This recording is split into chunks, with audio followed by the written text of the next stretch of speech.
एकचोटि गलत गरेपछि मान्छेले उम्कन कति गाह्रो हुन्छ। यो प्रचण्डबाट राजनीति गर्ने सबैले सिकुन्, अपराध गर्ने सबैले सिकुन्, ज्यान मार्ने उद्योग गर्नेले सबैले सिकुन्। सबभन्दा अधम तल्लो तहको नेता जीपी कोइराला, गिरिजाप्रसाद कोइराला, त्योभन्दा अधम त शेरबहादुर। जगन्नाथ पौडेललाई मैले माने नि त।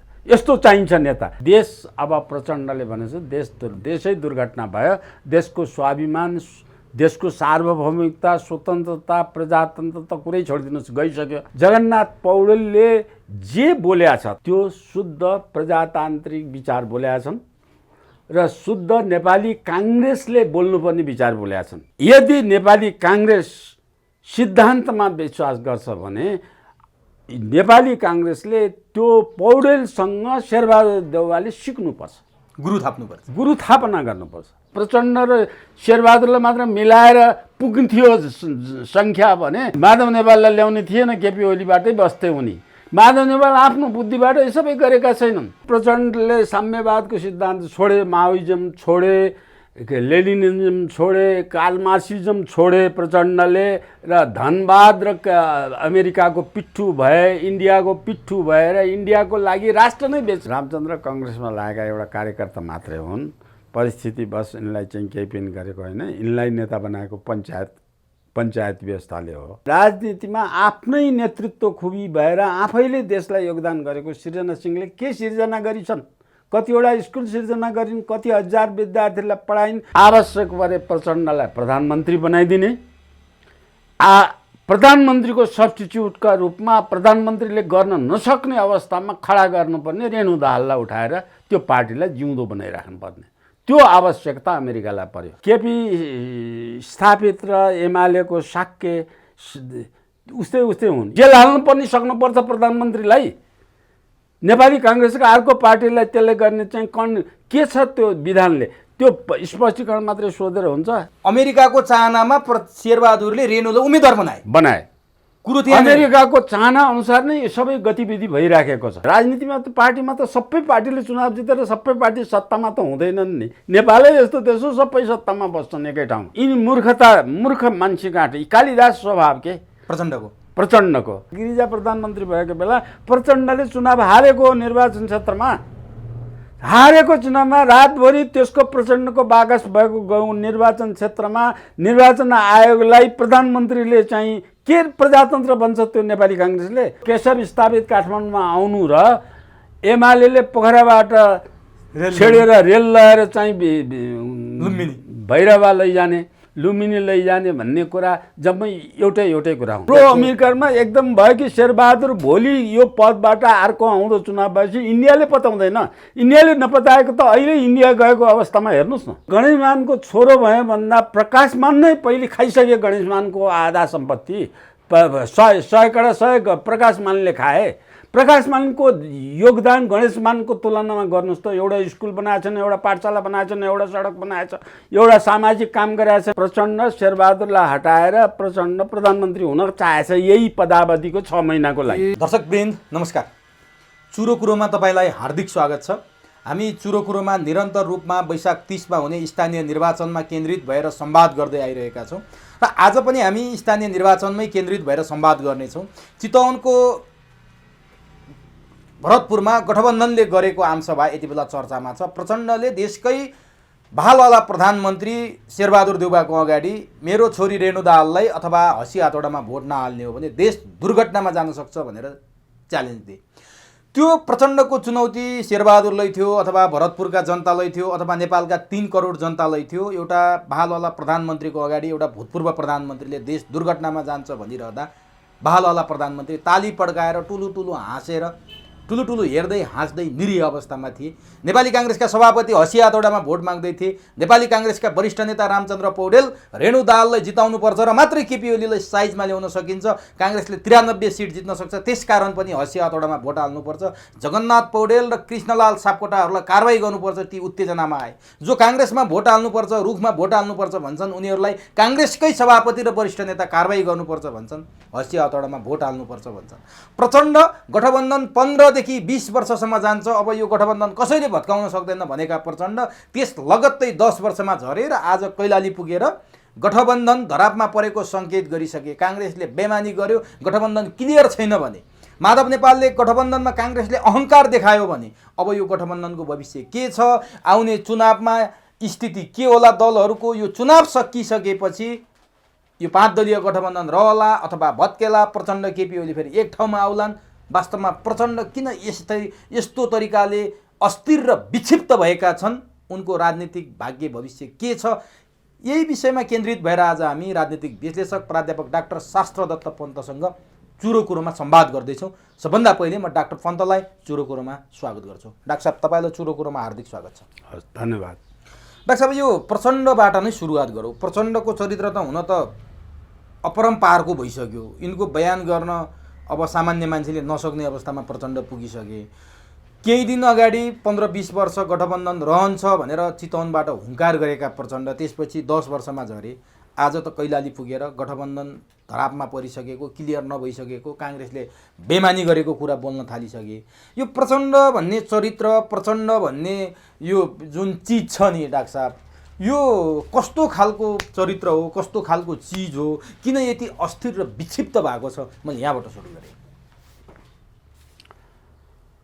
तपाईँको प्रश्नको जवाब त्यति धेरै दिइराख्नु पर्दैन होला मेरो हिसाबमा, किनभने प्रचण्ड के हुन् र प्रचण्डले के गरेका छन् भन्ने कुरा प्रचण्डका पछि लाग्नेले नि बुझेका छन्, प्रचण्डको विरोध गर्नेले नि बुझिसकेका छन् त्यो के हो भन्ने कुरा। यस्तो किन हुन्छ, म अब यसलाई सिद्धान्तको कुराले, दर्शनको कुरालाई हेऱ्यो भने जो व्यक्तिको राजनीतिमा अठोट छैन, राजनीति सिद्धान्तमा विश्वास छैन, राजनीति सिद्धान्तै छैन, सिद्धान्त छोडेर हावामा हिँड्न थाल्छ, अथवा राजनीति सिद्धान्त नभएको व्यक्तिले जब राजनीति गर्छ अनि त्यो व्यक्ति यस्तै चरित्रको हुन्छ। प्रचण्डसँग राजनीति सिद्धान्त छैन। अब अर्को चाहिँ जो सिद्धान्त बोकेर स्थिर भएर सिद्धान्तको पछाडि हिँड्न चाहन्छ तर त्यसको नेतृत्व लिने खुबी छैन भने त्यस्तो मान्छे पनि यस्तै हुन्छ।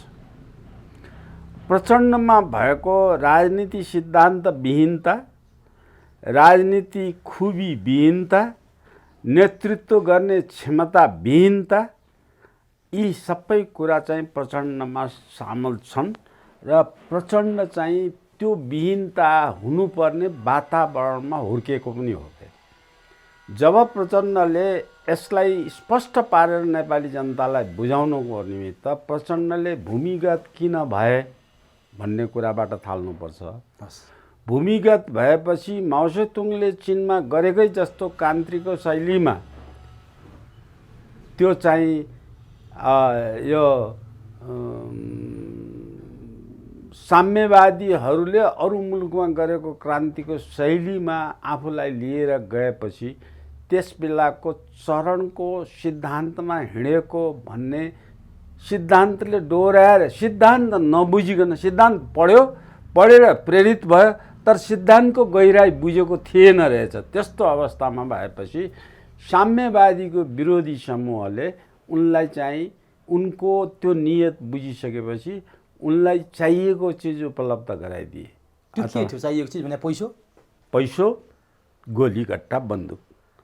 त्यो उपलब्ध गराइदिएपछि प्रचण्डलाई मद्दत गरेनन् कि त्यो शक्तिलाई, प्रचण्डको शक्तिलाई चाहिँ आफ्नो स्वार्थको लागि प्रयोग गरे, दुरुपयोग गरे। अब दुरुपयोग गरे, अब उपयोग गरे, उसको लागि उपयोग भयो, प्रचण्डको दुरुपयोग भयो। त्यो प्रवृत्तिमा जब एकचोटि फँसेपछि के हुन्छ भने अब हाम्रो उखान छ, एकपल्टी चोर 100 पटकको चोर। एकपल्टीको चोर 100 पटकको चोर भन्दा नि एकपल्टी खाल्टोमा खसेपछि गोरुले पनि थाहा पाउँछ। खाल्टोमा यिनी धेरै पटक खाल्टोमा पसिसके। एउटा सामान्य व्यवस्थाको निमित्त सिद्धान्तमा कति विचलित थिए भने एउटा किसान, मजदुर र एउटा प्रधानमन्त्रीको स्ट्याटस बराबर हुनुहुन्छ र बराबरी कुर्सीमा बसेर बराबरी खाना खानुपर्छ भन्ने सिद्धान्तको नेतृत्व गरेर हिँडेको मान्छेले नेतृत्वकै बेलामा चाहिँ सिपाहीलाई कुल्लीको स्तरमा राखेर आफूलाई खोला आयो भने बुई बोकाएर खोला तर्ने घटनाहरू समेत कैयौँ थिए।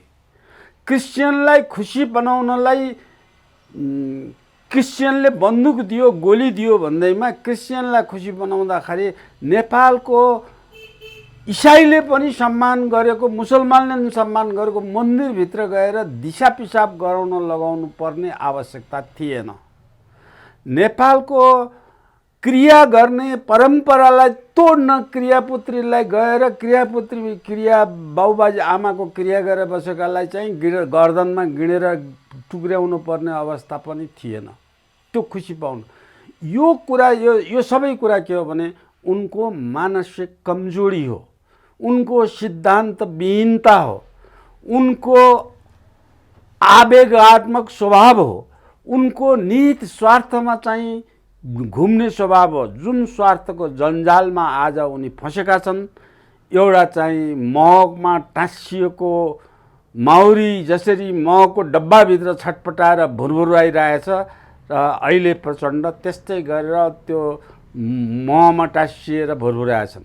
एकातिर यिनले इन्डियामा गएर चाहिँ इन्डियाका माओवादीलाई सहयोग पुर्याउने छैन भनेर तमसुक गरे र रहेको मद्दत लिए र अर्कातिर नेपालको राज संस्था फालेर नेपालको राज संस्थाको विरुद्धमा धर्मनिरपेक्ष क्रिस्चियनको लागि धर्मनिरपेक्ष मुलुक बनाइदिन्छु, हिन्दू धर्म नाच्दिन्छु भनेर प्रतिज्ञा गरेर युरोपियन युनियनमाथि गोलीगट्टा र बन्दुक लिएर सबैतिर यिनले उधारो सहमति गरे। अर्कोतिर इन्डियाको स्वार्थको लागि नेपालमा चाहिँ अब जसरी पनि इन्डियाको स्वार्थपूर्ति गर्नलाई तिमीलाई सत्तामा राख्छु तर नेपालमा राज संस्था फालिदेऊ भनेर फेरि रहको लागि राज संस्था फाल्ने अभियानमा पनि 12 बुँदेको वातावरणबाट तिमीलाई भूमिगतबाट उम्काइदिन्छु बाहिर, तिम्रो टाउको मूल्यको हटाइदिन्छु, तर तिमीले चाहिँ यो काम गर्नुपर्छ भनेर त्यो काम गर्न आए। त्यो काम पनि गरे, त्यो काम गर्ने वातावरण पनि बनाए। सबै कुरा त्यो सम्भव हुने थिएन। गिरिजा फेरि त्यसमा नमिसाएको भए, गिरिजा इन्डियाको नभइदिएको भए, एसियाको महान नेता भनेर पदवी गिरिजालाई नदिएको भए के प्रचण्डले यहाँ आएर गर्न सक्ने अवस्था थिएन। यहाँनिर यो राजनीति नेपालको तत्कालीन राजा ज्ञानेन्द्रले बुझिदिएनन्। यहाँनिर नबुझेको भएर राज संस्था खलबलिने अवस्थामा त्यहाँ तैपनि यी मुठीमा च्यापे राजा वीरेन्द्र भएको भए यो गडबड हुने थिएन। त्यो राजनीति माहौल चाहिँ किनभने सम्भवतः मलाई लाग्छ दरबारले जासुस गर्ने बुद्धिजीवी मान्छेलाई राखेन। त्यही प्रचण्ड जस्तै मुडु मान्छे नै राजाको वरिपरि घुमेके दरबारमा पनि। त्यसो हुनाले देशको दुःख पाउन लेखेको थियो। यता दरबार पनि लथालिङ्ग भएको, उतातिर गिरिजा इन्डियाले यसलाई च्याप्नु। गिरिजाले त कतिपल्ट प्रचण्डले अहिले पनि भनेको छ नि, फलानु सिपाही भनेको फलानुले सिडिओले मैले भनेको मान्न अथवा फलानु व्यक्तिले मैले भनेको त्यो चौकीमा चाहिँ गोली हान्दे, चौकीलाई मार्दे, यस किसिमको तँलाई चाहियो जनशक्ति पुगेन भने 50,000 विद्यार्थीलाई पठाइदिन्छु। यस्तै किसिमको समझदारी चाहिँ त सबै चाहिँ त्यो हावादारी व्यक्तिमा पनि त्यति खराबी गर्ने आँट थिएन। यिनमा यिनी मूर्ख मान्छेको आँट। कालिदास स्वभाव के प्रचण्डको त्यो टुप्पातिर बसेर फेदतिर हाँगा काट्ने जस्तो किसिमको भयो। अब त्यो स्वभावमा म एकैचोटि उफ्रेर कहाँ आउँछु भने यो यति भए प्रचण्ड किन छटपटिया छन् भन्ने कुरा, किन विक्षिप्त छन् भन्ने कुरा, यो विक्षिप्तको अवस्थामा चाहिँ प्रचण्डलाई इन्डियाले पनि आज पनि प्रचण्डलाई टाउकाको मूल्यको ट्याग झिकेको छैन, अमेरिकाले पनि झिकेको छैन, युरोपियन युनियनले पनि झिकेका छैनन्। त प्रचण्डलाई समातेर चाहिँ प्रचण्डलाई के गर्यो भने त्यसको पछाडि उनीहरूले त्यसको पछाडि जनशक्ति छ भनेको छ। नेपालमा सुन्ने प्राय भइसकेको छ, तर पश्चिमाहरूले यसरी मान्छेलाई उक्साएर लगेर युद्धमा धकेल्न सक्ने क्षमता यसको छ। त्यो क्षमतामा अझै पनि मान्छे यसका छन् र यो मान्छेलाई प्रयोग गरेर माओवादीको विचारमा यसरी आएको हुनाले यो चीनतिर नढाकियोस्। अहिले पनि प्रचण्ड तपाईँले भनेका पश्चिमा युरोपियन युनियनबाट नै परिचालित हुन् अथवा उनीहरूले नै चलाइरहेछन् प्रचण्ड? हो, उनीहरूले चलाएर यसलाई यसको प्रचण्डका जुन चाहिँ पद पाएन, प्रचण्ड पार्टीलाई कमजोर भयो, प्रचण्डले एक किसिमको कुरा गर्ने छ भने बल्छी चाहिँ हेगमा लैजान्छु भन्ने बल्छी त पश्चिमाको हातमा छ, समाएर बसेका छन्। त्यो बल्छीको कारणले चीनमा गएको प्रचण्डलाई तानेर चाहिँ यिनीहरूले ल्याइराखेका छन् र त्यसलाई सत्तामा ल्याइन्छ। अहिले पश्चिमा कस्तो अवस्थामा छ भने तपाईँले अघि उठाउनु भएको प्रश्न, अब धर्म रहन लाग्यो, कङ्ग्रेसले बेइमान गर्न थाल्यो, कङ्ग्रेसले पनि धोका दिन थाल्यो भन्ने कुरा यो अमेरिकन भाषा हो। अमेरिकन भाषा के हो भन्दाखेरि प्रचण्ड यति महत्त्वको कुरा पश्चिमा मुलुकलाई, अमेरिका र युरोपियन युनियनका, मैले पश्चिमा भन्नाले के बुझ्नुपर्छ भने युरोपियन युनियनका सबै देश, युरोप अनि अस्ट्रेलिया र उत्तर अमेरिका, क्यानाडा छ, यो यति भने मैले पश्चिमा भनेको यी मुलुकहरू जो क्रिस्चियन र क्यापिटलिजम सिद्धान्तबाट आएका छन्। त्यो सिद्धान्तलाई चीनलाई पतन गराउनको नेपाली जनता अमेरिका विरोधी छन् भन्ने त एमसिसीले पनि देखाएछ। जनता हुनु भनेको जनता कसैलाई भोट दिन्छन् नि, ती भोट दिने मान्छेलाई बाध्य बनाएर अमेरिकाको पक्षमा नजानी बनाउँछन्। त्यो अमेरिकाले आफ्नो काम फत्ते गर्नको नेपालमा चाहिँ त माओवादीलाई यो बल्छी जुन चाहिँ हेग लैजाने बल्छी छ, यो बल्छीले समातेर यसलाई ल्यायो भने यसलाई चीनतिर झुक्न नदिने, चीनको विरोधीको रूपमा खेमामा गर्ने, त्यो गराउनको निमित्त अमेरिकालाई के चाहिन्छ, प्रचण्डलाई दलको नेता बनाइराख्नु पर्यो छ, राजनीतिक कर्मी बनाइराख्नु पर्यो छ, ऊ घर बस्न पनि नपाउने अवस्था छ। म स्वास्नीसित म राजनीति छोडेर घरमा बस्छु भन्ने अवस्थामा पनि त्यो पनि सक्दैन, त्यो गर्नै दिँदैन। त्यो गर्न चाह्यो भने के हुन्छ? त्यति गर्न चाह्यो भने त्यो गर्न त अन्तिम अवस्थामा त्यो गर्न चाहेर अशक्त भए मात्र यो गर्नलाई दिँदैन। त्यो गर्न नदिने कारणले यसलाई दुईटा कुरा ल्याए। एउटा, आवश्यक परे प्रचण्डलाई प्रधानमन्त्री बनाइदिने, प्रधानमन्त्रीको सब्स्टिट्युटका रूपमा प्रधानमन्त्रीले गर्न नसक्ने अवस्थामा खडा गर्नुपर्ने रेणु दाहाललाई उठाएर त्यो पार्टीलाई जिउँदो बनाइराख्नुपर्ने, त्यो आवश्यकता अमेरिकालाई पर्यो। भनेपछि प्रचण्डले केही दिन अगाडि चितवनको भरतपुरमा यदि मेरो छोरीलाई यानि कि हँसिया हतौडामा भोट हालेनौ भने देश दुर्घटनामा जान्छ भनेर धम्की दिए नि। धम्की शेरबहादुर देउवालाई हो, नेपाली काङ्ग्रेसलाई हो। उसले चाहिँ जसरी चाहिँ केपी ओलीलाई 2.5 वर्षको कुरा गरेका थिए, अब त्यो कुरा अहिले प्रचण्डसँग पनि छ। प्रचण्ड त्यो नपाएर यस किसिमका कुराहरू बहुतारिएका बटारिएका कुरा जुन गरेका छ, त्यो प्रचण्डलाई अब शेरबहादुरलाई अमेरिकाले राष्ट्रपति बनाइदियो, एक प्रधानमन्त्री बनाइदियो, प्रधानमन्त्री बनाइदिएर अमेरिकाले बनाउनलाई कत्रो खेल खेल्यो त। सुप्रिम कोर्टका मान्छे सबै किन्यो नि त, कोर्टका मान्छे किन्यो, त्यो वकिलहरूलाई को मन विभ्रमित बनाइदियो। अमेरिकन वकिलले यहाँ अमेरिकन एम्बेसीमा बसेर दर्जनौँ हजारौँ आएर यो योजना बनाए। यो योजनामा भएपछि नेपाललाई थाहा छैन नि, नेपालले त सर्वोच्च अदालतले उल्टाइदियो भनेका छन्।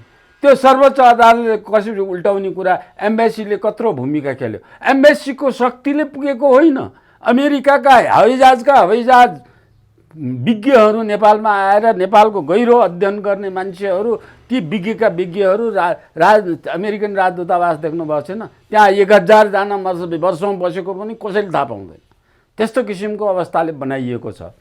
त्यो चाहिँ चिजले प्रचण्डलाई अमेरिकाको खाँचो अब भयो। खाँचो किन भयो भने नेपालमा प्रचण्डकैलाई हात लिएर प्रचण्डकै हिसाब आएर एमसिसी पास भयो, कुनै हालतमा हुन नसक्ने। त्यो एमसिसी पास यो शेरबहादुरलाई प्रधानमन्त्री बनाएर यो तीनवटा दललाई एघारलाई केपी ओलीबाट माधव नेपाल चाहिँ फुट्केर आएको त होइन नि, केपी ओलीले पद दिएन भनेर माधव नेपाल फुटेको त होइन नि। सकेसम्म केपी ओलीलाई चाहिँ बाट छुटाउने अवस्थामा प्रचण्डको शक्तिलाई बढाउनलाई अमेरिकालाई चाहियो नि। केपी ओली कि प्रचण्ड र शेरबहादुरलाई मात्र मिलाएर पुग्थ्यो सङ्ख्या भने केपी ओलीलाई ल्याउने थिएन अमेरिका, माधव नेपाललाई ल्याउने थिएन, केपी ओलीबाटै बस्थे उनी। माधव नेपाल आफ्नो बुद्धिबाट यो सबै गरेका छैनन्। यो सबै अवस्थामा चाहिँ ऊ पनि चाहिने भयो, चाहिने क्यालकुलेसन गर्यो, अनि क्यालकुलेसन गरे अनुसार ल्याएर यहाँ चाहिँ अवस्थामा यसरी झुट्टाइदियो। भने अब यो अवस्था प्रचण्डले दुर्घटना भन्ने भाषा चाहिँ प्रचण्डको होइन, अमेरिकाको भाषा हो। अमेरिकाको भाषा। के रेणु दाहाललाई जिताउनु पर्ने प्रचण्डको आवश्यकता होइन के, अमेरिकाको आवश्यकता। अमेरिकाको आवश्यकता। प्रचण्ड अब कमजोर भइसक्यो, प्रचण्डका धेरै कुरा गोप्य कुरा बाहिर भइसके, प्रचण्डलाई जनताले मान्न छाडिसके। नेतृत्व अब नेतृत्व त्यो पार्टी जोगाएर नेतृत्व गर्ने किम इल सुङ बनाउन थालेको छ कि। भनेपछि शेरबहादुर देउवाले प्रचण्डले होइन रेणुलाई उम्मेदवार बनाएको मैले हो भनेको कुरा चाहिँ सत्य हो। त्यसो भए हो, अमेरिकाको चाहनामा शेरबहादुरले रेणुलाई उम्मेदवार बनाए। कुरो त्यहाँ अमेरिकाको चाहना अनुसार नै सबै गतिविधि भइराखेको छ। अब यो अमेरिकाको चाहना अनुसार अहिले अब यो खतरा चाहिँ अहिले राजनीतिक खतरा स्थानीय चुनावपछि यसको नतिजा देखिन्छ। तर यो खतरामा केपी ओली पनि कति हावामा हिँडेका छन् भन्ने कुरा, केपी ओली कति सावधान छन् कि छैनन्, केपी ओली अमेरिकाको विरुद्धमा खडा भएको भए एमसिसीमै यिनले बताइदिएको भए केपी ओली स्योर सट प्रो चाइनिज हुन्थे, स्योर सट प्रो नेपाली हुन्थे, स्योर सट राष्ट्रवादी हुन्थे। अब केपी ओलीमा यहाँनिर शङ्का छ। त्यो केपी ओलीले यो शङ्का समाधान गरेर फेरि प्रो चाइना, जसरी चाहिँ इन्डियाले नाकाबन्दी गरे बेला चीनसँग गएर 7वटा नेपालको ड्राइपोर्टहरू चाहिँ सीपोर्ट ड्राइपोर्ट गरेर नेपालले प्रयोग गर्न पाउने, चीनको बाटो खोल्ने, चीनसितको सम्बन्ध विस्तार गरेर असंलग्न तटस्थ परराष्ट्र नीति अनुसार गर्ने त्यो काम जुन केपी ओलीले गरेका थिए, त्यसको माइनस केले गर्यो, एमसिसीले गर्यो। त्यसको एमसिसी अब पावरफुल भएर एमसिसीले जुन उनको चाहिँ ध्येय त के थियो भने चुनाव पछि पनि मैले जित्छु भन्ने ध्येय थियो, आज पनि छ उनको। त्यो ध्येय भएको भए अहिले चाहिँ अमेरिकाको इन्फ्लुएन्सबाट यिनी उम्किएर यिनी नेपालको साँच्चै साम्यवादीको नेता भएर बस्न सक्छन् र अरू सबै पार्टी यिनीसँग विलय भएर आउन सक्छ। केपी ओलीका पछिल्ला गतिविधि हेर्दा हो, त्यो केपी ओली बेला प्रचण्ड जस्तै दौड्या छन्। केपी ओलीको हाइटले प्रचण्डलाई गाली गर्ने, माधव नेपाललाई गाली गर्ने, शेरबहादुरलाई गाली गर्ने त्यो हाइट तिनीहरू बोले उ त पतन भइसके यिनीहरू। अब केपी ओलीले एउटा नेताको नेतृत्वको काम गर्नुपर्छ नि, बोल्न पनि तल्लो तहको कुरा बोलिरहेछन् नि, त्यो बोल्ने होइन, त्यो हाइटको नेता कार्यकर्ताले बोल्ने कुरा अर्कै हो। प्रचण्डलाई अमेरिकाले उपयोग गरिरहेछ, सदुपयोग गरिरहेछ, उनी दुरुपयोग भइरहेछन् भन्नेमा हामी पुग्यौँ। शेरबहादुर पनि हामी प्रो अमेरिकन भनेर चिन्छौँ, त्यही तरिकाले तपाईँहरूले प्रो अमेरिकनमा एकदम भयो कि शेरबहादुर भोलि यो पदबाट अर्को आउँदो चुनावपछि इन्डियाले पताउँदैन। इन्डियाले नपताएको त अहिले इन्डिया गएको अवस्थामा हेर्नुहोस् न, एउटा सहायक मन्त्री गएको जस्तो व्यवहार गरेछ नि इन्डियाले, लिन कसलाई पठायो एयरपोर्टमा, हेर्नुहोस् न। तर अमेरिकाले शेरबहादुर हुँदा फेरि प्रचण्डलाई किन तान्न खोजिरहेछ त? अमेरिकाले प्रचण्डलाई तानेर चीनको विरुद्ध चीनको पक्षमा शक्ति हुन्छ नि त, चीनको पक्षको शक्तिलाई काटेर गर्नु पर्यो। शेरबहादुर त त्यसै पनि रहे पनि हटे पनि त्यसै पनि उसै पनि कसै पनि चीन विरोधी हो। भनेपछि गठबन्धनमा जुन किसिमको विश्वास 15-20 वर्ष रहने विश्वास प्रचण्डले व्यक्त गरेका थिए नि, अब त गठबन्धन टुट्ने सम्भावनातर्फ प्रचण्डका भाषाहरूदेखि ताले मान्छेहरू के भन्थे भने 30 गतेको चुनाव सकिसकेपछि 31 गतेपछि प्रचण्डले गठबन्धन टुटेको घोषणा गर्न सुरु गर्नेछन् भनेर कतिपय मान्छेहरू व्याख्या गर्थे। प्रचण्डले त चुनाव अगाडि नै गठबन्धन भत्किने सङ्केत गर्न थाले। के हो यो चाहिँ मिल्दो कुरा छैन। किन मिल्दो छैन भने त्यो बोल्ने बेला जे पायो बोल्ने हिसाबले बोलेको, गम्भीर कुरो होइन यो, होइन गम्भीर कुरा हो, त्यो गम्भीर कुरा होइन पनि गम्भीर कुरा हो। यस मानेमा कि प्रचण्ड शेरबहादुरलाई हटाएर प्रचण्ड प्रधानमन्त्री हुन चाहेछ यही पदावधिको 6 महिनाको लागि। त्यो नबनाइदियो भने अमेरिकाको पक्षमा चाहिँ फेरि नभएर चीनतिर दौडिन्छ प्रधानमन्त्री नपाएपछि। अब चीनतिर दौडनबाट रोक्नको निमित्त जे पनि गर्नु पर्यो अमेरिकाले। पैसा दिएर मात्रै पुगेन, पैसा त जति पनि दिन्थ्यो। अब चीनतिर दौडनबाट रोक्नको लागि अब यो गठबन्धन अमेरिकालाई चाहिएको छ। अब रेणुलाई जिताइदिएर यो दुईटामा एउटा गर्यो भने रेणुले जित्यो भने गठबन्धन रहन तैपनि नि अमेरिकाको 50% त मुठीभित्र आयो नि। रेणुले जित्यो भने नि आधा त अमेरिकाले जितेको भयो नि। तैँले छोड्न पाउँदैनस्। अब तेरो उत्तराधिकारी अब फकाउने ठाउँ भयो। त्यहाँ पनि हाल्ने, यहाँ प्रधानमन्त्री नपाउने भयो भने त गठबन्धन टुटेर जोगी हुने वातावरण अनि बन्यो। कहाँ जान्छन् त्यसपछि? बालकोट फेरि केपी कहाँ जान्छन्? प्रचण्ड प्रचण्ड केपी कहाँ जान्छन्? उतै जान्छन् नि, चिनतिरै जान्छन् नि। चीनतिर चिनतिर जानेलाई चिनतिर एउटा शर्त हुन्छ, मेरो हेग लैजानेबाट बचाउँछ बचाउनुहोस्। भने छटपट्टि प्रचण्डको त उमेर जाने भयो त। हो उनी जाने भयो, घरभित्र पनि छटपट्टि, घर बाहिर पनि छटपट्टि, परिवारमा पनि छटपट्टि। उसको काम, उसले काम गलत गरेपछि, एकचोटि गलत गरेपछि मान्छेले उम्कन कति गाह्रो हुन्छ। यो प्रचण्डबाट राजनीति गर्ने सबैले सिकुन्, अपराध गर्ने सबैले सिकुन्, ज्यान मार्ने उद्योग गर्नेले सबैले सिकुन्, डी कम्पनी जस्ता काम गर्नेहरूले सबैले सिकुन्, नराम्रो काम गर्न हुन्न, आफै बाँच्न, त्यही जीवनभरि पनि खराब हुन्छ भन्ने कुरा सिकुन्। बाँचेर पनि मरे जस्तो हुन्छ। यी नेपालीले सिक्नुपर्ने कुरा हो। नेपाली मात्र होइन, एसियन लिडरले सिक्नुपर्ने कुरा छ। अब नि तपाईसँग म के जान्न चाहन्छु भने, जस्तो प्रचण्डलाई अमेरिकाको साथ छ, रेणुलाई अमेरिकाले जिताउन चाहन्छ, यति चाहँदै पनि जगन्नाथ पौडेल नेपाली काङ्ग्रेसका नेता जो शेरबहादुरले कारबाही गरेर यति बेला स्वतन्त्रबाट चुनाव लडेका छन् भुइँकटर चिन्हबाट, उनी नै प्रचण्डको लागि, रेणुका लागि बाधक हुने जस्तो देखियो। उनकै कारण रेणुले चुनाव हार्ने सम्भावना देखियो। अब यो जगन्नाथ पौडेललाई भोट माग्नुपर्ने शेरबहादुर देउबा, काङ्ग्रेसलाई भोट माग्नुपर्ने शेरबहादुर देउबा, प्रचण्डले देश दुर्घटनामा जान्छ भन्दा ताली पड्काएर निरीह भएर प्रचण्डको अनुहार टुलु हेरेर हाँस्नुपर्ने चाहिँ किन भयो होला? एउटा देशको प्रधानमन्त्री देश दुर्घटनामा जान्छ भन्दा ताली पड्काएर बसेको छ। हेर्नुहोस्, यो यसमा पनि दुईवटा कुरा छ, दुईवटा महत्त्वपूर्ण कुरा छ।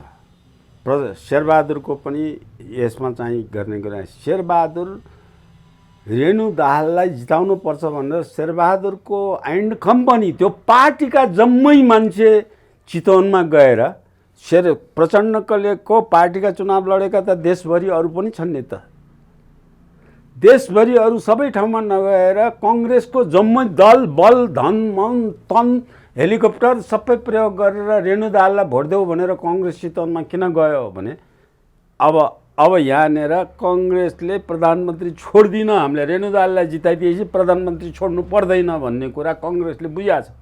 कङ्ग्रेस सत्तामा रह्यो भने त्यो कुरा कङ्ग्रेसको आरजु देउदाले नि बुझेर चाहिँ त्यहाँ उसको गृह जिल्लामा चाहिँ लोग्नेको गृह जिल्लामा गएर, अब नभए तिमीहरूलाई चुनावमा हामीले चुनाव हार्यौँ भने यहाँ चाहिँ बजेटै रोकिदिन्छौँ भने जस्ता ननसेन्स कुराहरू, अप्रजातान्त्रिक कुराहरू के बोल्यो होला त्यो? होइन, यस्ता कङ्ग्रेसमा कति बुद्धि छ भन्ने कुराको नमुना हो। अमेरिकाको दलाल हुँदैमा बुद्धि हुन्छ, अमेरिकाले भनेको भन्ने पैसा कमाए भन्दैमा बुद्धि हुन्छ, पैसा कमाउने बुद्धि छ, तर त्यो बुद्धि राजनीति गर्ने बुद्धि छैन, राजनीति शून्य रहेछ भन्ने प्रमाण हो। त्यो बेलुकी एउटा व्यक्तिलाई हप्काएर, नोकरलाई हप्काए जस्तो गरेर चुनावमा भोट माग्ने हुन्छ र? त्यस्तोलाई अब निरीह, फेरि म के भन्छु भने, यो चाहिँ निर्वाचन आयोगहरू अथवा संवैधानिक निकायहरू गठबन्धन गर्ने पार्टीका खल्टीका मान्छे भएको कारणले कारबाही गर्न सक्दैन।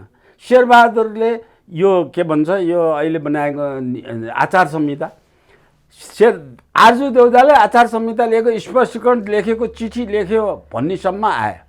शेरबहादुरलाई स्पष्टीकरण लेखी भन्ने चिठी लेख्ने समेत आएन। शेरबहादुरले चाहिँ सरकारी हेलिकप्टर चढेर चाहिँ पार्टीको चुनाव प्रचार गर्दै देशभरि जिल्लामा हिँडेका छन्। बोल्न तिनले जे पाइ उही बोलेका छन्, बोल्न नहुने कुरा बोलेका छन्। तिनलाई कारबाही गर्न सक्ने क्षमताको कुनै पनि निर्वाचन आयोग छैन। जेल हाल्नु पनि सक्नुपर्छ प्रधानमन्त्रीलाई। नेपाली काङ्ग्रेसका अर्को पार्टीलाई त्यसले गर्ने चाहिँ के छ त्यो विधानले? त्यो स्पष्टीकरण मात्रै सोधेर हुन्छ? स्पष्टीकरण त मलाई त्यस्तो अधिकारको दुरुपयोग गर्ने हो भने स्पष्टीकरण त मैले यो पृथ्वी, यो ब्रह्मलोटको सृष्टि गर्ने त्यो मान्छेलाई नि स्पष्टीकरण मैले पनि सोध्छु। तैँले किन यस्तो मान्छे जन्माइस् भनेर तेरो स्पष्टीकरण 3 घन्टाभित्र स्पष्टीकरण लियो भने, त्यसरी केही काम गर्न नसक्ने निर्वाचन आयोग त यो किन हुन्छ भने, निर्वाचन आयोग अब योसित गाँजिएको कुरा के छ भने, निर्वाचन आयोग त दलका प्रतिनिधि, जसरी प्रहरी अहिले नियुक्ति भएछ दलको प्रतिनिधि, जसरी अर्को दलले नियुक्ति गरेर राजदूतले पदावधिभरि काम गर्न नपाएर फिर्ता ल्याएछ, त्यो अप्रजातान्त्रिक हो भनेर कोही बोल्न सक्दैन, कुनै पार्टी बोल्दैन। अब त्यो यही शेरबहादुरले गरेका अहिले भएका नराम्रा कामहरूको फेरि चाहिँ दस हात लामो हुन्छ। यस्ता गल्ती काम गरेर चाहिँ यस्तो अप्रजातान्त्रिक काम गर्ने मान्छेलाई प्रजातन्त्रको मसिया भन्छ त्यो दलले। अनि प्रजातन्त्रको मसिया नेपाली काङ्ग्रेसले प्रजातन्त्र र नेपाली काङ्ग्रेस नङ र मासु जस्तो हो भन्छ। अघि मैले कुरा गरेको थिएँ नि, प्रजातन्त्र तिनलाई सोध्नुहोस् न, नङ र मासु भन्नेकोहरूलाई प्रजातन्त्रको परिभाषै बुझाएको छैन त्यो मान्छेले। अनि प्रजातन्त्र बुझेको मान्छेले आफ्नो पार्टीबाट मेयर उठ्छु भन्दा, रुख चिन्हमा भोट हाल्छु भन्दा कारबाही भोग्नुपर्छ। अब तपाईँको नेपाली काङ्ग्रेसको कुरा तपाईँले ल्याउनु भयो, जगन्नाथ पौडेल।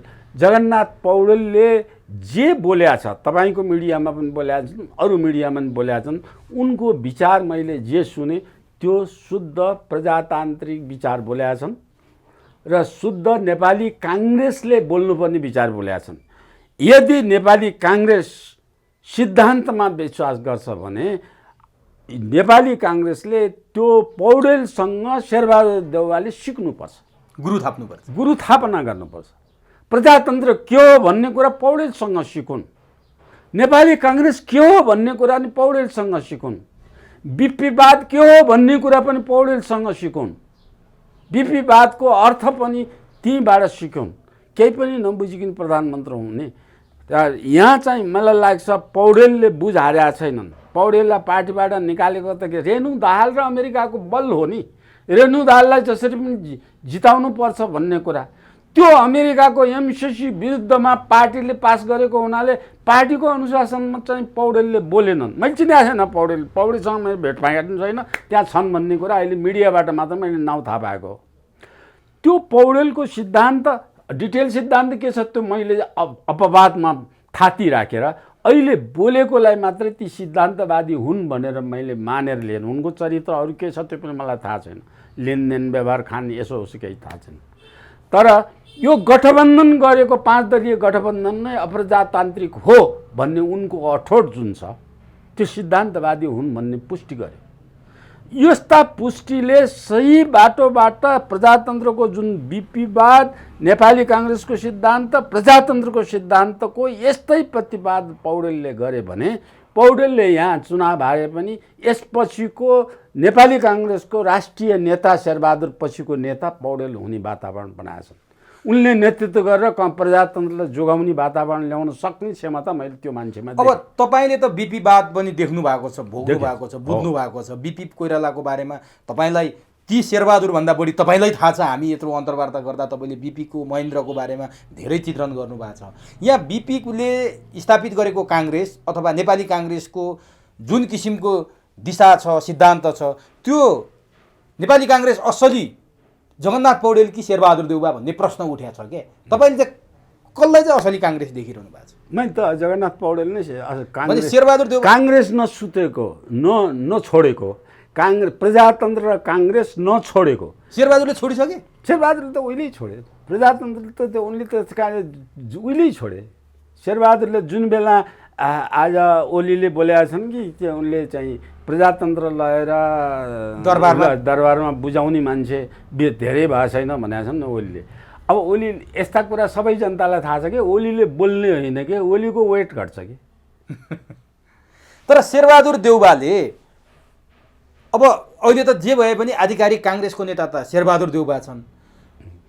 म रुख चिन्हबाट चुनाव लड्छु, म नेपाली काङ्ग्रेसको मेयर बन्छु, म हँसिया हतौडामा भोट हाल्नै सक्दैन, म रुख चिन्हमा भोट हाल्छु भन्ने ती काङ्ग्रेसीहरूको अधिकार हो कि होइन भरतपुरका? हो। अनि तिनीहरूलाई उम्मेदवारले पनि पार्टीबाट निकाल्दिने, समर्थकले पनि पार्टीबाट निकाल्दिने, प्रस्तावकले सिद्धान्त छोडे। जसरी प्रचण्डले साम्यवादको सिद्धान्त छोडे, माओइजम छोडे, लेनिनिज्म छोडे, कार्ल मार्क्सिज्म छोडे प्रचण्डले र धनवाद र अमेरिकाको पिट्ठु भए, इन्डियाको पिट्ठु भएर इन्डियाको लागि राष्ट्र नै बेचेर राष्ट्र नै सम्पन्न वातावरणमा पुगेर जसरी प्रचण्डले चाहिँ साम्यवादको सबै सिद्धान्त, सबै हाँगाभिँगा, नसा सबै छोडे, त्यस्तै शेरबहादुरले प्रजातन्त्र, उदारवाद, यो चाहिँ सबै नेपाली काङ्ग्रेसमा सबभन्दा अधम तल्लो तहको नेता जिपी कोइराला, गिरिजाप्रसाद कोइराला, त्योभन्दा अधम त शेरबहादुरको जिन्दगीभर शेरबहादुरले राम्रो काम गर्यो भनेको एउटा पनि छैन। जिन्दगीभर शेरबहादुर देउवा नेपाली काङ्ग्रेस भनेर मान्छेहरू किन काङ्ग्रेस बन्ने त? होइन भयो यस्तो भयो के शेरबहादुर देउबा प्रधानमन्त्री गृहमन्त्री दिनु पर्यो यस कारण कि सुदूरपश्चिम पछाडि परेको छ। सुदूरपश्चिमको पश्चिममा भएन, सुदूरपश्चिममा 3-4 निर्वाचन क्षेत्र यसले जिताएर ल्याए। त्यो ल्याउने राजनीति बनाउने त्यो शेरबहादुरको कुन डडेलधुरा कुन जिल्ला डडेलधुरामा यहाँ चाहिँ विद्यार्थीलाई उठाएर पञ्चायत कालमा विद्यार्थीलाई उठाएर त्यहाँ स्कुलमा पढाउँथे। भर्खरै ग्रेजुएट भएर गएपछि विद्यार्थीलाई उठाएर त गडङमडङ गरेर हडताल बन्द विद्यालय बनाएको कारणले चाहिँ सिडिओले जाहिर खाइदियो। सिडिओले उसको जाहिर निष्कासन गरिदिएपछि ऊ यहाँ काठमाडौँ आएर विद्यार्थी सङ्गठन अनि युनिभर्सिटीमा त्यसबेला ग्रेजुएट मात्रै हुँदा पोस्ट ग्रेजुएटमा भर्ना गएर युनियनको चेयरम्यान भएर अनि राजनीतिमा पसेको मान्छे। यो गतिलो तरिकाबाट अहिले बितिसके खड्का दाङका खड्का खुम्बहादुर खड्का र शेरबहादुरको राजनीतिको सुरुवाती नै खतम। उनको सुरुवाती महेन्द्र जयन्तीको दिनमा ढुङ्गा लिएर महेन्द्रको तस्बिरमा ढुङ्गाले फोडेर राजनीतिमा पसेका मान्छे। खुम्बहादुरको होल लाइफको चरित्र पनि त्यस्तै देखिन्छ। शेरबहादुरको होल लाइफको चरित्र पनि त्यस्तै देखिन्छ। राजनीति बुझेर राजनीतिको अर्थ लिएर देशको आर्थिक समस्या, सामाजिक समस्या, सांस्कृतिक समस्या, जनताको चेतनाको तह, जनताको अवस्थिति, देशको विकास, प्राकृतिक स्रोत साधन के छन्, तिनलाई कुनलाई कसरी प्रयोग गरेर कसरी चाहिँ देश अगाडि बढाउन सकिन्छ भन्ने त्यो चिन्ता भएर राजनीतिमा लागेको मान्छेले पो देश बनाउँछ। अब यहाँ मेरो चाहिँ पाखुरा ठेलेर चाहिँ मैले खान दिने मेरो जाहिर निकाल्यो, मलाई चाहिँ मैले के गल्ती गरेँ भन्ने कुरा महसुस नगर्ने, मेरो जाहिर निकाल्यो भनेर राजा विरोधी कुरा गतिविधि तर उनले त त्यहाँ भने नि यदि गठबन्धन गरिन भने काङ्ग्रेस पार्टीलाई नै अप्ठ्यारो पर्छ, काङ्ग्रेस पार्टी नै सिद्धिने अवस्थामा जान्छ भनेर शेरबहादुर भन्छन्। रामचन्द्रले 23 सिट जितेको काङ्ग्रेसले 93 सिट जित्ने भने प्रचण्डसँग गठबन्धन गर्नुपर्छ। ओलीले संविधान खाए, व्यवस्था खाए, सबै परिवर्तन ध्वस्त पार्न लाए। ओलीसँग लड्नलाई प्रचण्ड र माधव नेपाल चाहिन्छ। त्यसकारण होइन त्यो त आजको सम्बन्धले चाहिँ शेरबहादुरले जुन बेला पार्टी फुटाए, पार्टी गिरिजा र शेरबहादुरको झगडा भन्ने बेला पार्टी एउटै पार्टीभित्र जो प्रधान सिद्धान्तको राजनीति छ भने एउटै पार्टीभित्र जसले पार्टीले जसलाई प्रधानमन्त्री हुन मन छ त्यसले 5 वर्षसम्म पार्टीले चाहिँ प्रधानमन्त्री काम गरिहाल्छन् पुरा अवधि। तर शेरबहादुर यस्तो मूर्ख मान्छे कि गिरिजा कोइराला यस्तो मूर्ख मान्छे कि एक्लै अर्कालाई चाहिँ अविश्वास प्रस्ताव लगाएर पार्टीभित्र गराउने भने तिनमा प्रजातन्त्र छ र तिनमा पार्टीको सिद्धान्त छ भनेर तपाईँ सोध्नुहुन्छ। त्यो गर्ने बेलामा भइसकेपछि रिसले के गर्यो, अब यहाँ चाहिँ आर्जु भन्दा पहिले उसले बिहा गर्नुभन्दा पहिले जुलिया चाङ भन्ने राजदूत थिइन्। जुलिया चाङ राजदूतले उनको चाहिँ सुदूरपश्चिममा अमेरिकाले चाहिँ कुनै पनि यो उत्पादनमूलक वस्तुगत अवस्थामा सहयोग गर्दैन, अमेरिकाको सहयोग नगर्ने त्यो नीतिको विरुद्ध सुदूरपश्चिमको पहाडी राजमार्ग बनाउनलाई तत्कालीन नेपाल सरकारको रिक्वेस्टमा अमेरिकाले चाहिँ उठाइदियो र त्यो उठाइदिएको बापत सुदूरपश्चिममा चाहिँ शेरबहादुरले विकासको लहर ल्याउनु लायो भन्ने एउटा इम्प्रेसन चाहिँ पञ्चायतले काम गर्यो, वीरेन्द्रले ल्याएर गरे। त्यसलाई प्रयोग गरेर शेरबहादुरलाई माथि ल्याएको कारणले पहिलो मन्त्रीमण्डल बनाउने बेलामा नै यिनलाई गृहमन्त्री दियो। नेक्स्ट टु गृहमन्त्री भनेको नेक्स्ट टु प्राइम मिनिस्टर हो। अब गृहमन्त्री दिने बेलामा कहाँबाट बढी खोज्ने कहाँबाट भएन, सुदूरपश्चिमको प्रतिनिधित्व भएन, सुदूरपश्चिममा यो माहौल ल्याउँछ भन्ने यो कहिलेकाहीँ हल्लै हल्लामा पनि हुँदो रहेछ कि त्यो हल्लै हल्लामा हुँदा एकपटक योभन्दा पहिलो प्रधानमन्त्री भएको बेलामा यिनी भएका सुदूरपश्चिमका सबै ठाउँमा चाहिँ उसले नेपाली काङ्ग्रेसले जित्यो। सुदूरपश्चिमको कतिवटा सिट थिए सबैमा नेपाली काङ्ग्रेसले जित्यो। काङ्ग्रेसले जित्यो भन्ने कुरा लहर के आयो, एउटा त्यो अमेरिकाले बनाइदिएको बाटोको लहर, अरू जुलिया चाङले चाहिँ उठाइदिएको बाटोको मार्गदर्शन, अनि त्यसपछिको कुरा चाहिँ यिनको पालामा आएर पश्चिम सेती हाइड्रो पावर ल्याएर घर घरै झलमल बनाउँछु, जम्मै चाहिँले 100%लाई रोजगार दिन्छु भन्ने नारा। अब यो कारणले चाहिँ ऊ गृहमन्त्री भयो, यो कारणले ऊ शक्तिमा आयो र त्यसपछि पार्टीभित्र सिद्धान्त विहीनता भएपछि गिरिजा र यिनको फ्र्याक्सन भएर पार्टी दुईटा पार्टी बेग्ला बेग्लै पार्टी जस्तो अथवा नेपाली काङ्ग्रेस र कम्युनिस्ट जस्तो यसो उल्टो पार्टीको रूपमा यिनले गठबन्धन गर्नुपर्ने काङ्ग्रेसभित्र जस्तो शेखर कोइराला अर्को लाइन छ नि जसले गठबन्धन गर्न हुँदैन भनिरहेछ। काङ्ग्रेसभित्र आन्तरिक गठबन्धन चाहिँ गर्न सकेनन्, प्रचण्ड र माधव नेपाललाई चाहिँ छोड्न सकेनन् कि यिनले। काङ्ग्रेसभित्र गर्नुपर्ने होइन आन्तरिक गठबन्धन। होइन आन्तरिक गठबन्धन नै किन गर्ने र अहिले आउँदो चुनावमा जसरी शेरबहादुर के अरे केपी ओलीले रिभाइभ गर्ने मेरो शक्ति छ, दुई तिहाई नै म ल्याउन सक्छु सम्भवतः भनेर आँट गरेर जम्मै गठबन्धन एकातिरलाई फालेर गठबन्धनलाई किलो आफू चाहिँ क्विन्टल भनेर चाहिँ हिँडिरहेछन्। त्यस्तो चाहिँ नेपाली काङ्ग्रेस किन त्यस्तोमा डराउने? 1 वर्ष राजनीतिमा त पार्टीमा त सबै पार्टीले चुनाव जितेर सबै पार्टी सत्तामा त हुँदैनन् नि। नेपालै यस्तो देश हो, सबै सत्तामा बस्छन् एकै ठाउँमा। पार्टी सिद्धान्तमा त्यो अमेरिका एउटै सिद्धान्त, क्यापिटलिजम सिद्धान्त बोक्ने पनि रिपब्लिकन र डेमोक्रेसीमा कहिल्यै पनि यस्तो किसिमको अवस्था त त्यहाँ आएको त देखिनँ मैले।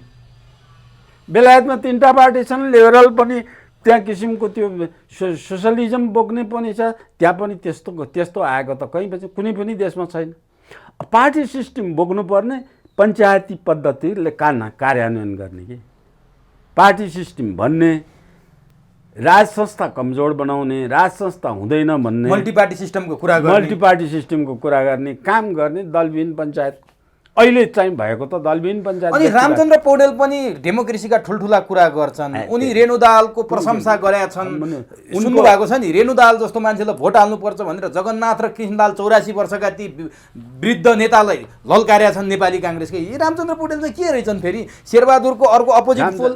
रामचन्द्र काङ्ग्रेसमा लागेका एउटा कार्यकर्ता मात्रै हुन्, परिस्थिति बस यिनलाई चाहिँ केही पनि गरेको होइन। यिनलाई नेता बनाएको पञ्चायत व्यवस्थाले हो। पञ्चायत व्यवस्थाले यिनलाई नेता बनाइदियो। त्यो अब नेता यिनको कहानी चाहिँ छुट्टै छ। यिनी क्षमतावान मान्छे होइनन्, गिरिजा जस्तै हुन् के। गिरिजा बिपीको भाइ भएर आए, नातावाद त यहाँ चल्दो रहेछ। अब यिनी कसैको भाइ कसैको छोरा भएनन्, त्यसकारण यिनी चाहिँ बुद्धि चाहिँ बराबरी हो। गिरिजाको र रामचन्द्रको बुद्धिमा मैले फरक देख्दिनँ। अब यो चुनावी माहौल हेर्दाखेरि नि तपाईले के देख्नुहुन्छ? गठबन्धन भर्सेस केपी ओली जस्तो देखिरहेछ। अब यो चुनाव लगत्तै आउने नतिजाले गठबन्धनमा के फरक पार्छ? देशको समग्र राजनीतिमा चाहिँ के फरक ल्याउने देख्नुहुन्छ? अनि यो त हेर्नुहोस्, यसलाई मैले हरेक कुरामा दुईटा शङ्का। एउटा त चुनावको नतिजा आओस्, नतिजा आएपछि चुनावको नतिजाले राजनीतिक सिद्धान्तलाई प्रतिनिधित्व गरेर नेपालका भोटर चाहिँ म्याच्योर्ड भए कि भएनन् भनेर त्यो जाँच्ने कसी आउँछ। किनभने नेपाल अहिलेको चुनावमा उम्मेदवारी खडा गरेका कुरालाई एनालाइसिस गरेर हेर्दा अहिले M2 मसल एन्ड मनी यसबाट अहिलेको चुनाव पनि चल्छ। यति कुरा फरक पर्यो कि पहिले सडकमा खल्टीबाट झिकेर खुलेआमै बाँड्थे, अहिले लुकाएर बाँडेका छन्, त्यति मात्रै फरक हो। टेबल मुनिबाट बाँडेका छन्। अब यो अवस्थामा, चुनावको यो अवस्थामा जसरी रेणु दाहाललाई, पहिले पनि रेणु दाहालले जितेको त होइन नि। रेणु दाहाललाई मत च्यातेर, पुलिस लगाएर मत च्यातेर, न्यायाधीशलाई दुरुपयोग गरेर, मुद्दा जिताएर अनेक गरेर आएको हो नि। त्यो प्रचण्डले 17-18 हजार मान्छे मारेर जुन निर्दयी देखाए, त्यो त रेणु दाहालको चुनावको त्यहाँको चुनाव। रेणु दाहाल योग्य भएर जति काम गरेका छ, त्यो काम सावधानीपूर्वक योग्य भएर गरेको छ भन्ने कुरामा म विश्वस्तै छैन। त्यो त गरेको जे यसो गर उसो गर भनेर बाउले भनेर हराएकोमा गरेका छ। अहिलेको 5 वर्ष पनि बाउ माइनस गरेर रेणु दाहालले गर्न सक्छ भन्ने कुरा बाउले त्यति योग्य उसका छोराछोरी कोही पनि छैनन्। उसले परम्परागत उत्तर कोरियाको जस्तो छोरा नातिलाई चाहिँ नेतृत्व दिलाउन चाहन्छन्। अब त्यो सबैभन्दा जान्ने, सबैभन्दा सिपालु भन्ने उनको बोलीबाटै छ कि बोली झन्डै शेरबहादुरको जस्तै रहेछ। रेणुको होइन, त्यो डुएल भोइस के, मेल फिमेल दुइटै भोइस जोडिएको भोइस रहेछ। त्यो मैले त्योभन्दा पहिले बोलेको सुनेको थिएन। अब त्यो हिसाबले उनको बौद्धिक क्षमता कति छ के छ भन्ने कुरा चाहिँ व्यक्तिगत छुट्टै अध्ययन गरेर हेऱ्यो भने उसको व्यक्तित्व खुबी छ जस्तो मलाई लाग्दैन।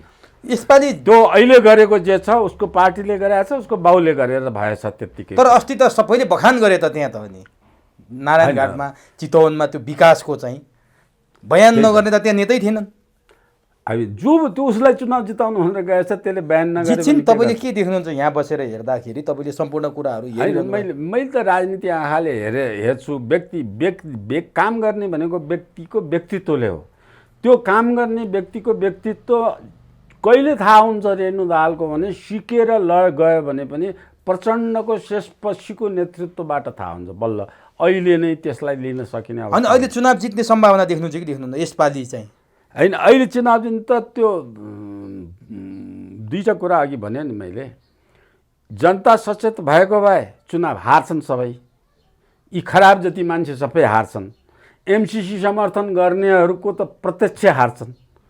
अब जनता सचेत भएको छैनन् र जनता त्यही 3 बुँदे सहमति गरेर प्रचण्डलाई चाहिँ बाँदर मुढेमा चाहिँ आगो लगाएको प्रचण्ड ठिक हो, बाँदरमुखे त्यो पड्काएको बम पड्काएको पनि ठिक हो भन्ने चितवनका जनताले त्यही ठिक हो भन्ने त्यही स्तरका जनता नेपालका रहेछन् भन्छु म। यो चुनावपछि यिनीहरूले जिते, दलका मान्छेले जिते भने, होइन भने बरु मूर्ख होस्, स्वाट होस्, केही पनि नजानेको होस्, नयाँ मान्छेलाई लिएर आउनु सक्छ। अनि मतपत्र च्यात्ने, फेरि त्यो राज्यको दुरुपयोग गर्ने अहिले पनि सरकारमै छन् उनीहरू। होइन, त्यसो त प्रचण्डले तपाईँले स्पष्ट भन्छु, जनमतसँग पहिले भएको चुनावमा गिरिजा प्रधानमन्त्री भएको बेला प्रचण्डले चुनाव हारेको हो। निर्वाचन क्षेत्रमा हारेको चुनावमा रातभरि त्यसको प्रचण्डको बाकस भएको निर्वाचन क्षेत्रमा निर्वाचन आयोगलाई प्रधानमन्त्रीले चाहिँ के प्रजातन्त्र भन्छ त्यो नेपाली काङ्ग्रेसले? त्यसबेला गिरिजा थिए, त्यो निर्वाचन आयोग जम्मै बाकस लगाएर जम्मा गरेर कति मतले जित्नियो त्यति मत बाकसमा कोचेर गएर भोलिपल्ट एक दिन ढिलो पुऱ्याएको हो नि त, प्रचण्डको निर्वाचन क्षेत्रमा मात्रै। त्यसबेला चुनाव हारेको गिरिजाले लिएर आएको। अब त्यस्तो काङ्ग्रेसलाई चाहिँ गिरिजासँग कति सम्बन्ध थियो भन्ने कुरा तपाईँ सोध्नु। अहिले पनि त्यो सम्भावना छ रेणु दाहाल? अहिले पनि त्यो सम्भावना हुनसक्छ। न्यायाधीश त्यसबेलाको जिल्ला न्यायाधीश को थियो? त्यो आजीवन अयोग्य भएर निकाल्नु पर्थ्यो त्यो जिल्ला न्यायाधीश। त्यो मत च्यात्नेलाई 20 वर्ष 15 वर्ष जेल हाल्नुपर्छ। अब त्यो एमालेको त्यो के देवी गेवाली अब त्यो गएर त्यो तुम शरणम, त्यो पनि नेतृत्व गर्ने खुबी रहन्छ। तुम शरणम गरेर पार्टीमा चाहिँ घुँडा टेकेर हो। त्योभन्दा तगडा त मैले यो जगन्नाथ पौडेललाई मैले माने नि। यस्तो चाहिन्छ नेता। देवी गेवाली यस्तै हुनुपर्थ्यो पार्टीभित्र, त्यो हुन सकेन नि, अनि पतन भयो नि त्यो। अब काठमाडौँको चुनाव पनि त्यतिकै चर्चामा छ। तपाईँ त काठमाडौँ महानगरपालिकाको बासिन्दा। यहाँ केशव स्थापित, सिर्जना सिंह र बालेन शाह भन्नेको बडो चर्चा छ। तपाईँ के देख्नुहुन्छ यहाँ? केशव स्थापितले जे गरिरहेछ? बालेन शाह त त्यसै प्राइभेट। बालेन शाहले स्वतन्त्र उम्मेदवार मध्ये सबभन्दा धेरै ल्याउला, द्याट इज अल, जित्ने होइन। अब योग्यताको हिसाब गर्नुहुन्छ भने, व्यक्तित्वको हिसाब गर्नुपर्छ भने त्यो चाहिँ एमालेको केशव स्थापित टेस्टेड म्यान हो। उसले काम गरेका काम जम्मै हावादारी कुरा मात्रै काम गर्यो र उसले गरेका काममा चाहिँ 3000 मा घरको नक्सा पास गर्नेलाई तोडेर चाहिँ 60,000 मा नक्सा पास, 21 गुणा 22 गुणा घरको नक्सा पास गर्ने कुरा गरे। उसलाई नेपाललाई युनिफर्मिटी, नेपालीत्व वहन गर्दैन भन्ने कुरा यहाँ काठमाडौँ बाहिरकाले आएर यहाँ यत्र महल बनाउने, तिनलाई कर नलगाए कसलाई कर लगाउने भनेर उसले बोलेका रेकर्ड खोज्यो भने अहिले पनि पाइन्छन्। माने काठमाडौँवासी र काठमाडौँ बाहिरका मान्छेका विभेद गर्ने मान्छेको रूपमा ऊ देखा परिरहेको छ। उसले विकासको आयोजना भनेको केही पनि गरेका छैन। त्यहाँ चाहिँ पञ्चायत कालमा बनाएको भनेको माथि आकाशे पुल भत्काएर, फेरि कलाकारिता टुरिज्म लिएर आउने पुल भत्काएर, फेरि त्यही ठाउँमा चाहिँ फेरि पैसा खर्च गरेर अर्का आकाशे पुल बनाएछ। त्यो गर्ने कुरा अनि यस किसिमको टेस्टेड म्यान हो। त्यो मान्छेले जित्यो भने त्यो धन बलले अथवा एम स्क्वायरले जित्छ, त्यसले जित्न सक्छ। तर त्यो जितेको नेपाली जनताको शुद्ध मतले जितेको म मान्दिनँ। नेपाली जनताको हार हुनेछ, तिनले जिते। अब हार, उसले जितेको नेपाली जनताको हार हो। त्यस्तो मान्छे उठाउनु हुँदैन थियो। त्यो केपी स्थापित र एमालेको साक्य उस्तै हुन्। यो कामै गर्न नसक्ने जुनसु साक्य, यो काम गरेर ओभर स्मार्ट भएर गलत कुरामा काम गरेर लिएर आउनु। अहिले पनि उनका भनाइ हेर्नु न, केशव स्थापित त विवाद नभएको मान्छे केशव स्थापित हुनै सक्दैन भन्छन्। महिलाहरूमाथि पनि अनेक लान्छना लाउँछन्, मिटुसँग जोडिएका छन्। अनि पहिला गरेको कामको चर्चा परिचर्चा पनि बढो गर्छन्। करिडोर खोलेर काठमाडौँमा जाम कम गराएको छु भन्छन्। फेरि एकपटक काठमाडौँलाई केशव स्थापित चाहियो भन्ने न्यारेटिभ पनि त छ नि। फेरि यो कुरा केशव स्थापित होस् कि शाक्य होस् अथवा काङ्ग्रेसको पञ्चायत कालमा जुन तरिकाले फोहोर उठाएर फोहोर फाल्ने व्यवस्था, काठमाडौँ महानगर भनेको नेपालको सरकारको प्यारललमा खडा हुन सक्ने संस्था हो। सरकारलाई च्यालेन्ज गरेर सरकारले गर्न नसकेका काम गर्ने संस्था। एउटा फोहोर फाल्ने ठाउँ बन्दोबस्त गर्न सकेन यिनीहरूले 32 वर्षसम्म। अहिले त पञ्चायत कालले बनाइदिएको थियो, चाहिँ पञ्चायत कालमा भित्र त यहीँ फोहोर प्रदूषण गरेर यो के अफिस थियो, त्यो फोहोर मैला व्यवस्थापन समिति अफिस भएर फोहोरको मल बनाएर पञ्चायत कालमा मल बनाएर मल बिक्री गर्थ्यो। मल बनाएर त्यसमा चाहिँ यो प्लास्टिक अलग्गै गरेर प्लास्टिकका उद्योग सञ्चालन गर्थ्यो। अनि त्यसपछि हाडखोरलाई अलग्गै राखेर एउटा सञ्चालन गर्थ्यो। सिसाहरू एउटा राखेर यो फोहोर व्यवस्थापन समितिबाट पहिले बाहिरै लैजान नपर्ने अवस्थाको कुरा। अहिले त त्योभन्दा धेरै टेक्नोलोजी डेभलप भएछ। त्यो गर्ने नारामा फोहोरलाई मोहर बनाएर मैले जम्मै यो गर्छु भनेर नारा लगाउने त यही केशव स्थापित हो नि त। 10 किलो प्लास्टिकको 0.6 लिटर तेल बन्छ। त्यो तेल बनाएर म जम्मै पेट्रोलको यहाँ आयात निषेध गराउँछु भनेर नारा दिने यही मान्छे होइन र? ग्रिन भ्याली काठमाडौँ भनेर नारा दिने यही मान्छे होइन र? त्यसको मान्छेले चाहिँ गएर पेटी ग्रिन भ्यालीको पेटी दिने, अनि 2 मिटरको पेटी भत्काएर 1 मिटरको पेटी बनाउने, 1 मिटरको पेटीमा बिचमा रुख रोकेर अनि मान्छे कहाँबाट हिँड्ने, त्यो काम गर्ने क्षमता भएको केशव स्थापित। भनेपछि केशव स्थापित आउँदैमा काठमाडौँ कायापलट हुन्छ भन्ने तपाईँले विश्वास छ? यो भूगोलले दिएको अनुसार योजना बनाउन सक्ने मात्रै कायापलट गर्छ। भूगोल एकातिर छ, सहर एकातिर बनोट छ, यिनीहरूका नारा एकातिर छन्। त्यस्ता नाराका यो केशव स्थापित काठमाडौँमा आउनु र एमाले पोखराबाट छेडेर रेल लगाएर चाहिँ भैरवा लैजाने, लुम्बिनी लैजाने भन्ने कुरा जम्मै एउटै कुरा हुन्। किन केपीओलीले यो म्याद गुज्रेको औषधि प्रयोग गरे त यसपालि केशव स्थापित? त्यही त लिडरसिप क्वालिटी कम रहेछ भन्ने बुझेँ मैले। अनि अर्कोतर्फ नेपाली काङ्ग्रेसको सृजना सिंह, जो म गणेश मानको बुहारी प्रकाश मानको श्रीमती, म नेपाल काठमाडौँलाई स्विजरल्यान्ड बनाउँछु भन्दै आइरहेछन्। उनीमा सम्भावना देख्नुहुन्छ? अब हेर्नुहोस्, यो सम्भावना भन्ने कुरा चाहिँ पागललाई लए पनि बल एम स्क्वायरले काम गरेको चुनाव भयो भने पागल एउटा सिल्लटलाई लए पनि जित्छ होइन। सिद्धान्तको गर्ने हो भने पहिले चाहिँ त्यो गणेश मानलाई कति खाने बेच्ने। गणेश मानले काम गरेर नेता भएको हो, जेल परेको हो, नेल परेको हो, राणा विरोध भएको आठुलो मान्छे हो, भूमिगत बसेको हो, राजासँग मिलाएर सन्तुलन गरेको, विवाद बुझेर काम गरेको मान्छे हो। उसको त धेरै योगदान छ देशको निमित्त। गणेश मान नेता हो। त गणेश मानको छोरो भयो भन्दा प्रकाश मान नै पहिले खाइसके गणेश मानको आधा सम्पत्ति। 100 कडा 100 प्रकाश मानले खाए। प्रकाश मानको योगदान गणेश मानको तुलनामा गर्नुहोस् त। एउटा स्कुल बनाएछन्, एउटा पाठशाला बनाएछन्, एउटा सडक बनाएछ, एउटा सामाजिक काम गरेछन्, एउटा कुनै पनि हस्पिटल एउटा चलाएको छैन, कुनै पनि जनतालाई सेवा दिएको छैन। गाउँमा गएर बोल्ने ढङ्ग छैन। ढङ्ग त गणेश मानको पनि थिएन, तर गणेश मानको भित्र ढङ्ग थियो। यिनको त बाहिर पनि ढङ्ग छैन, भित्र पनि छैन। गणेश मानको नाउँ बेचाएर उपप्रधानसम्म एउटा गणेश मानको छोराले खाइसक्यो। सुन्ने काम गरेर, सुन्ने काम होइन कि एउटा मूर्ख किसिमको हिसाबले गर्दा पार्टीलाई पनि योगदान छैन, उसको केही पनि छैन। तर सिद्धान्त बुझेका नेपाली काङ्ग्रेसमा पुरै पहिलेको भन्यो भने बिपीवाद बुझेका अथवा बिपी एउटा छन्, एउटा कृष्णप्रसाद भट्टराई छन्, एउटा गणेश मान, यी तीनटा चाहिँ नेता त्रय भनेको। तर तीनटैसँग एउटा कमजोरी थियो। बिपीले चाहिँ नेपालको परराष्ट्र रक्षा इन्डियाले हेर्न दिनुपर्छ भन्ने सिद्धान्तमा बिपी झुकेका थिए। बिपीको जीवनमा सबभन्दा कालो रूप त्यही हो। मैले त्यसलाई सार्वजनिक गरेको छु। अब त्यसपछि कृष्णप्रसाद भट्टराईले नेपालको निमित्त नेपाली काङ्ग्रेस राम्ररी बुझेर प्रजातन्त्रको सही अर्थ बुझेको यो नेपालमा बिपीले जस्तै राज संस्था नभइकन देश रहँदैन, देश जोगाउन राज संस्था चाहिन्छ, प्रजातन्त्र नभइकन फेरि राजा पनि रहँदैन, त्यसैले प्रजातन्त्र चाहिन्छ। यो दुईवटा सिद्धान्त बलियो बोकेका कृष्णप्रसादलाई मैले अत्यन्त मान्थेँ। कृष्णप्रसादसँग मैले धेरै झगडा पनि गरेको छु। कृष्णप्रसादसँग त्यो झगडाका कुरा धेरै पछाडि गरौँला।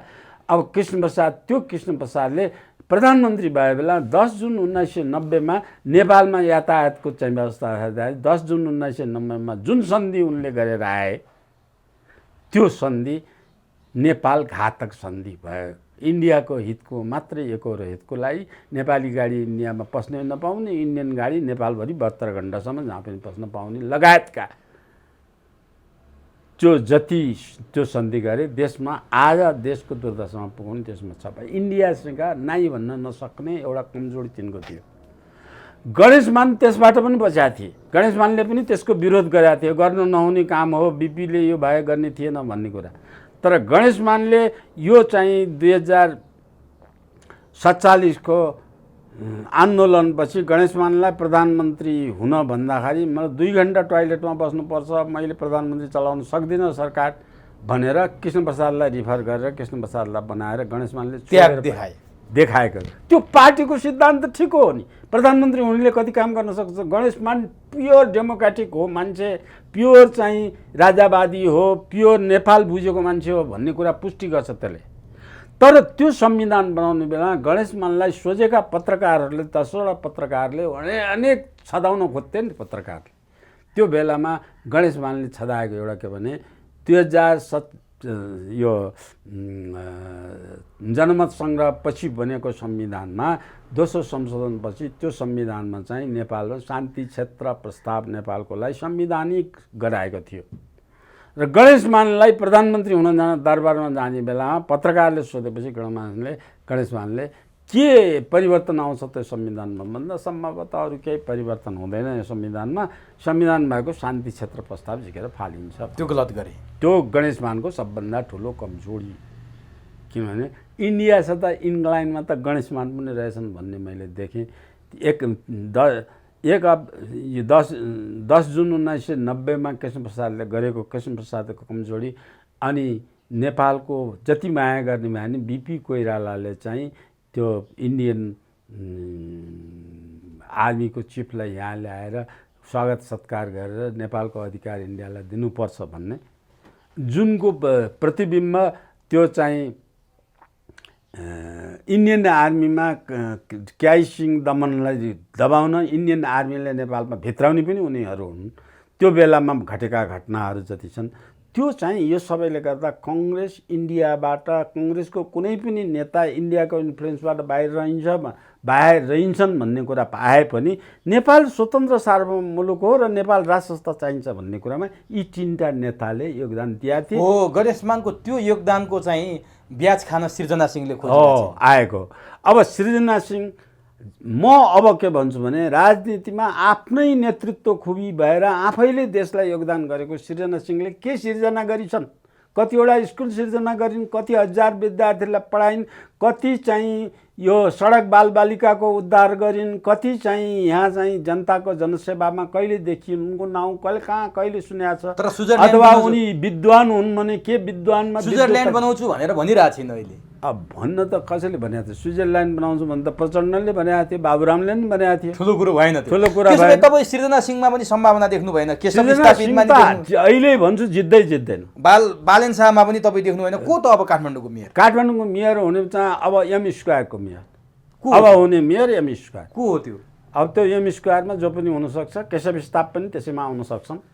अब यो काठमाडौँको कुरा पनि गर्यो तपाईँसँग, समग्र सबै अब त्यसपछि समग्रमा आउने हो भनेदेखि अहिले आउनुपर्ने चाहिँ अहिले उठेका स्वतन्त्र अरू पार्टीबाट उठेका जुन छ नि, राप्रपाबाट उठाएको उसबाट उठाएको मान्छे त क्लियर, जसरी चाहिँ त्यो क्लियर भिजन चरित्रमा दाग नलागेका मान्छे त छन् नि त्यहाँ, तर त्यसले भोट पाउन सक्ने अवस्था। अब एम स्क्वायरले जित्दिन्छ त्यहीँ? एम स्क्वायरले जित्ने भयो? एम स्क्वायरले जित्छ।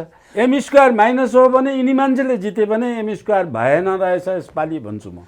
अब नि अब एम स्क्वायर जे भए पनि देशभरिको जुन नतिजा आउँछ त्यसले चाहिँ नेपालको भावी राजनीतिमा के कस्तो असर पर्ने देखिन्छ, कता जान्छ अब यो स्थानीय चुनावपछि राजनीति? अब पहिलो कुरा चाहिँ यसमा देशभरिको जनताले चाहिँ देशको राजनीति बुझे, जनताको महत्त्व बुझेर जनताले अलिकति ड्र्याग गर्न सके, तान्न सके भने देशको राजनीति एकातिर जान्छ र राष्ट्रियता, नेपालको राष्ट्रियता सम्वर्धन गर्ने दिशातिरको राजनीति उन्मुख हुन्छ।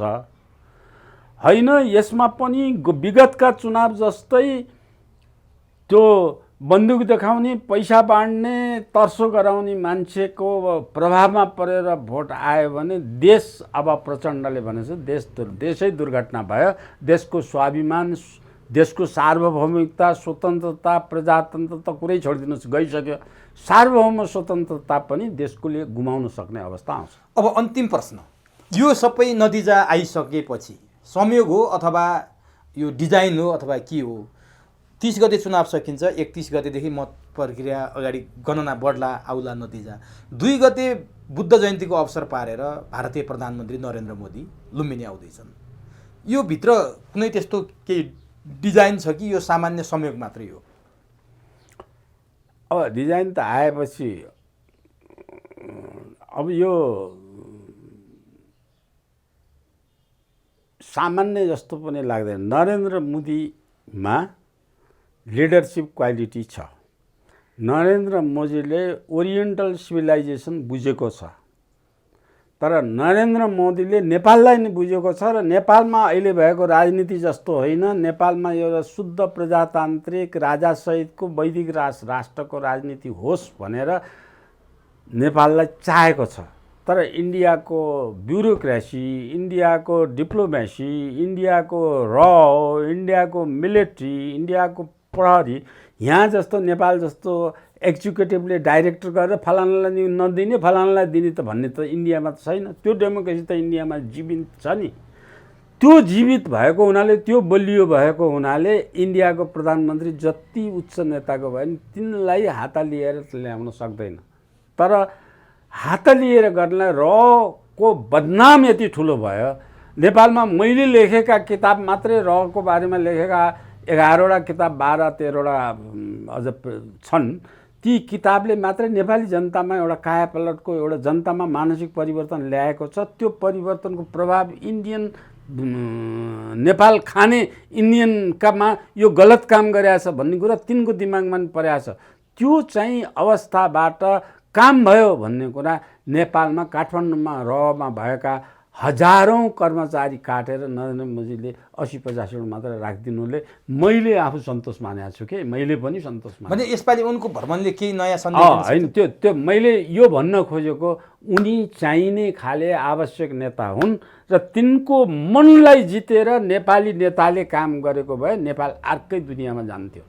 त्यो सकेनन्। अहिले यसपालि किनभने यिनमा त्यो लिडरसिपको क्वालिटी छैन। यसपालि यिनको भ्रमणले केही त्यस्तो नयाँ सन्देश दिन सक्छ? होइन, सन्देश त पहिले दिँदाखेरि उनले प्रशस्त सन्देश दिएछन् कि बुझ्ने सन्देश बुझ्नु पर्यो नि। यो पटक पनि बुझ्दैनन्? यो पटक पनि बुझ्दैन। भनेपछि कुनै त्यस्तो उथुल बुझ्ने खाले मान्छे छैन, उथुल-पुथुल हुनेवाला छैन। छैन। हस्, समय दिनु, धन्यवाद यहाँलाई। अत्यन्त महत्त्वपूर्ण विचार राखिदिनु भयो, यसका लागि हार्दिक धन्यवाद।